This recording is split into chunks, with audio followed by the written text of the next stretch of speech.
The black hole film की कहानी Charlie नाम के एक ऐसे शख्स की है जो कि एक ऑफिस वर्कर था। एक दिन वो अपने ऑफिस में अकेले नाइट शिफ्ट पर होता है। वह हमें अपने हाथों को प्रिंटर के बटन पर जोर जोर से मारते हुए दिखता है। उसके इस हाव भाव से हमें पता चलता है कि चार्ली काफी फ्रस्ट्रेशन में है और शायद अपने इस जॉब से खुश नहीं है। फिर अपने पैर से वो प्रिंटर पर जोर से मारता है, जिससे प्रिंटर काम करना शुरू कर देता है और उसमें से एक पेपर प्रिंट होकर बाहर आता है। चार्ली उस प्रिंट आउट को देखकर काफी हैरान होता है, क्योंकि उसने ऐसा कुछ उस प्रिंटर में प्रिंट होने के लिए नहीं डाला था।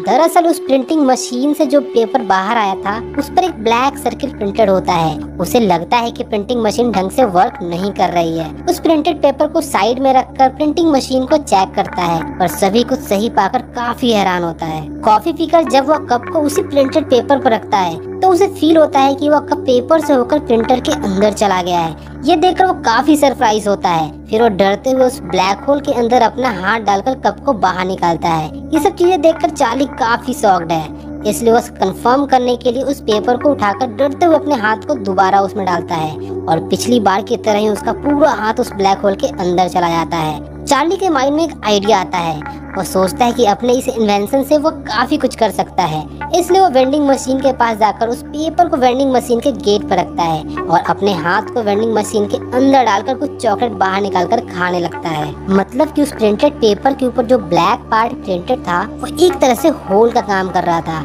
फिर चार्ली अपने चारों ओर देखने लगता है कि अब वो अपने इन्वेंशन से क्या क्या कर सकता है। तभी उसकी नजर लॉकर रूम के ऊपर जाता है। उस ब्लैक होल की हेल्प से वो लॉकर रूम का गेट खोलकर अंदर पड़े तिजोरी के पास जाता है और तिजोरी के गेट पर उस प्रिंटेड पेपर को चिपका देता है। फिर उसके अंदर अपना हाथ डालकर तिजोरी में रखे पैसे को निकालना शुरू कर देता है। बहुत सारा पैसा निकालने के बाद उसका हाथ तिजोरी में पूरी तरह से पहुंच नहीं पाता है, इसलिए वो बिना कुछ सोचे समझे बचे हुए पैसे निकालने के लिए खुद तिजोरी के अंदर घुस जाता है और उसके अंदर घुसते ही वो पेपर तिजोरी से अलग होकर नीचे गिर जाता है और वह शख्स हमेशा के लिए